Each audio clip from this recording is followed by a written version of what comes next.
Who the hell can wait till morning? Talk now at latenightsportsradio.com.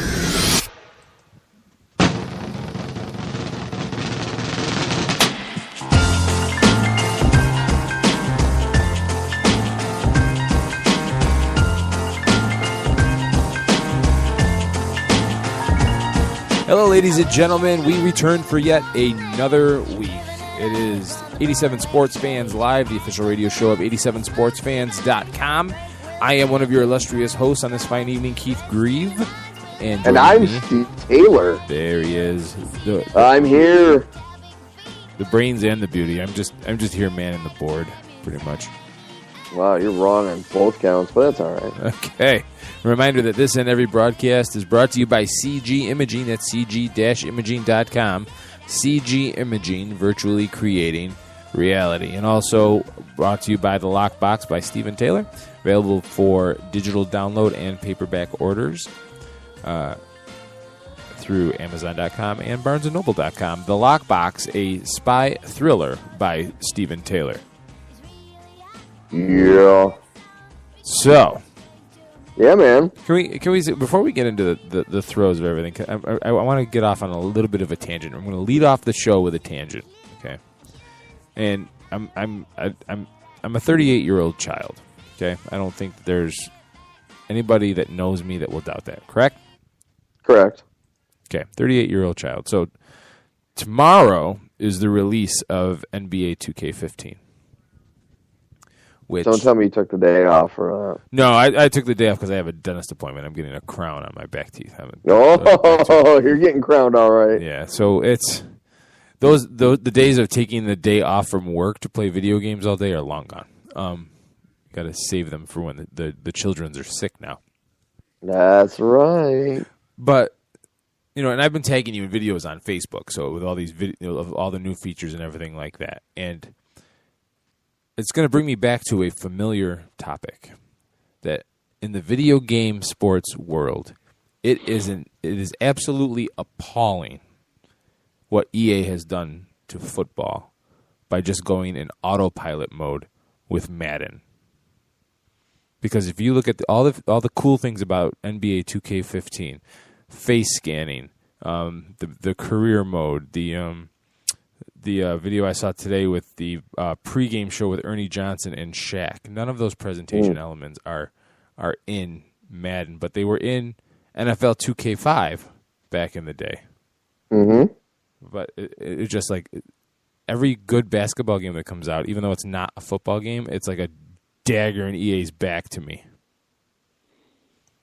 I don't know. And honestly, in my opinion, the last great Madden game was Madden 2005, which was the one with Ray Lewis on the cover. It was the first ever version that had the hit stick.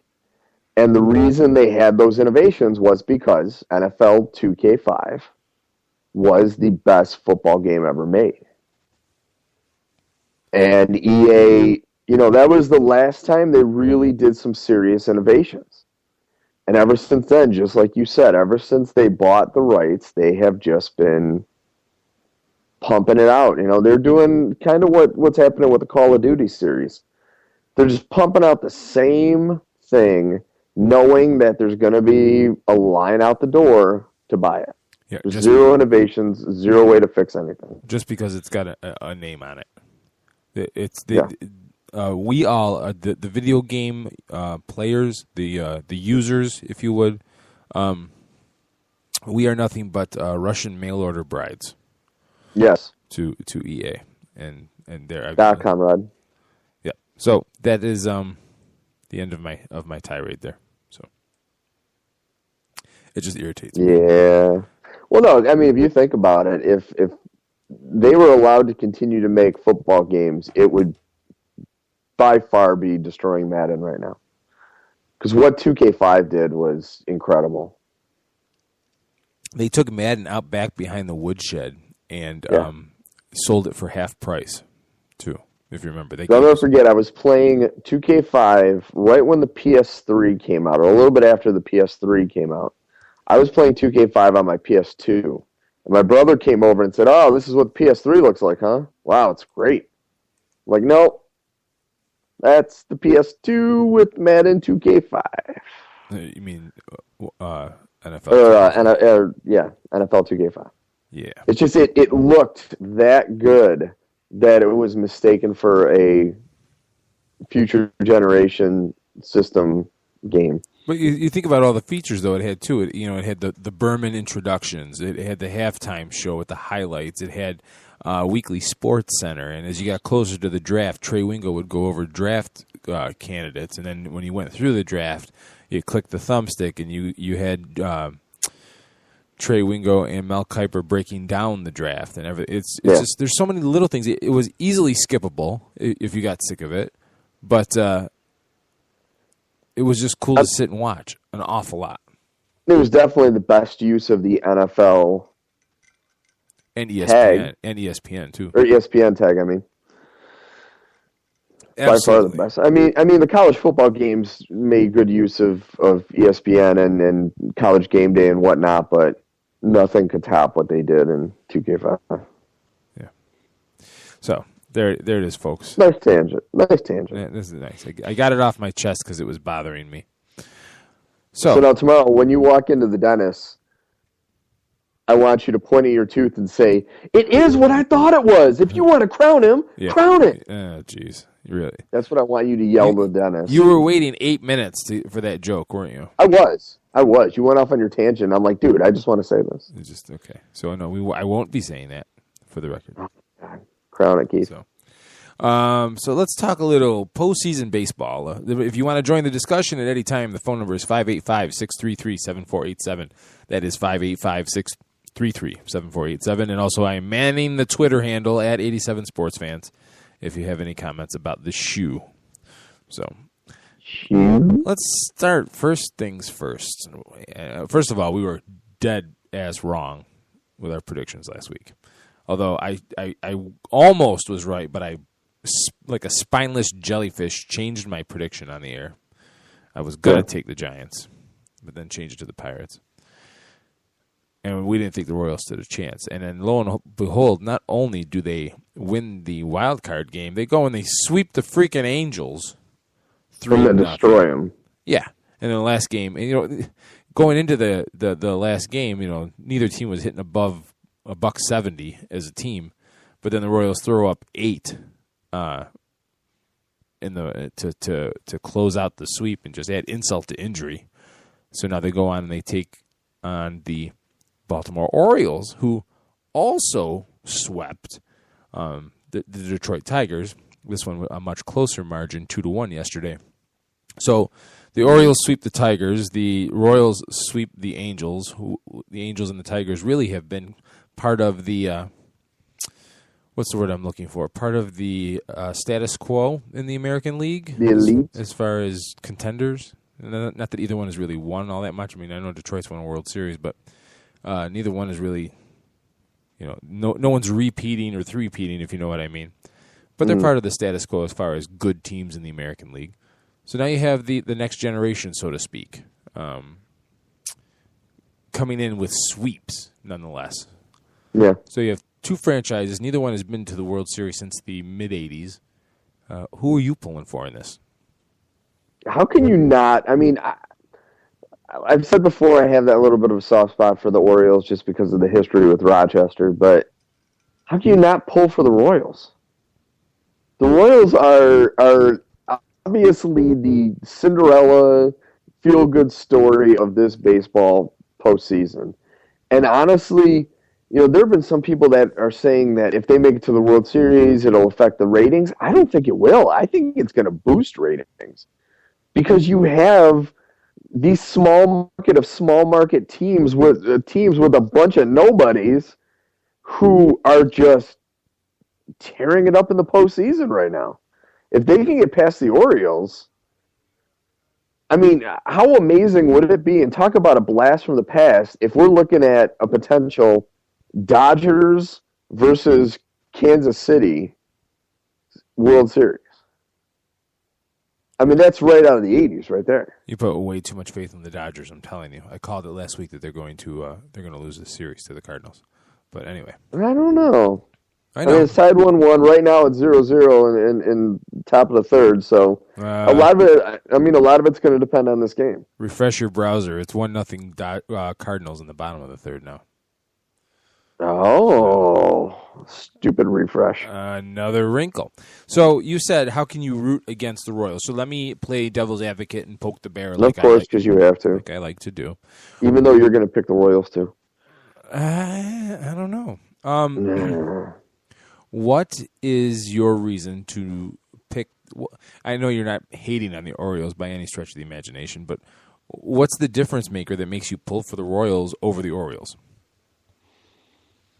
Mainly because Baltimore over the last few seasons hasn't been bad. And even in the 90s, they had some solid teams that they were able to put on the field. I mean, mind you, they haven't been World Series caliber, but they've been good. Where Kansas City has been atrocious for a very long time.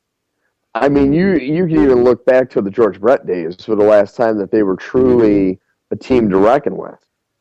And now, I mean, this season, their expectations were not very high. And look at what they're doing. I mean, to me, that's just, it's almost incredible how far they've been able to advance. Not only at, post All-Star game break, but also what they've done so far in the postseason. To me, I'm like you. I love big market teams. You and I are fans of the biggest market in all of sports, pretty much in New York. But I love seeing small market, especially in baseball, because I think in baseball you are looking at the highest and most overpaid athletes in all of sport.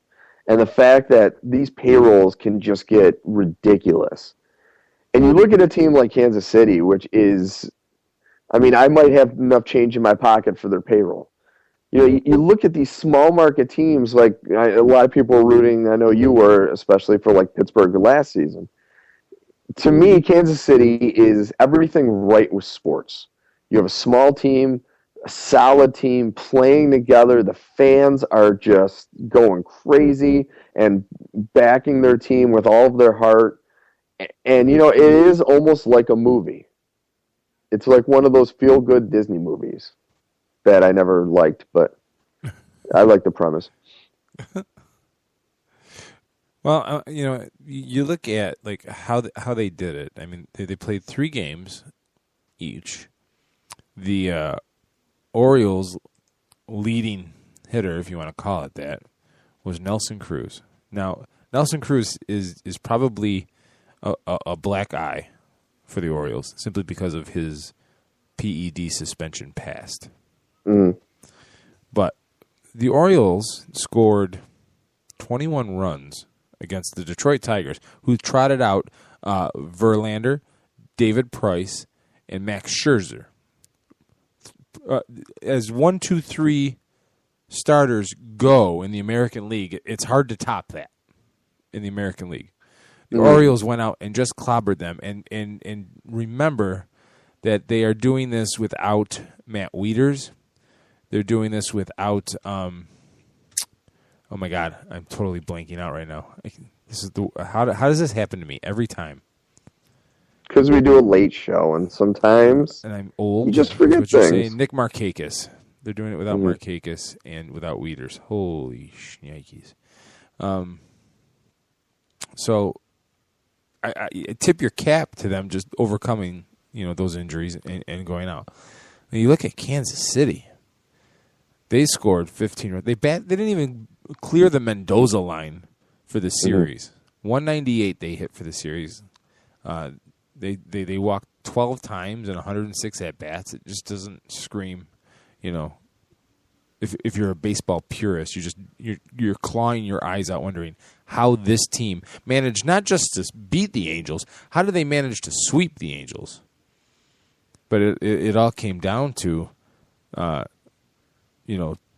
playing solid defense, pitching that didn't make a mistake, and then in the third game, they just laid the whooping on them.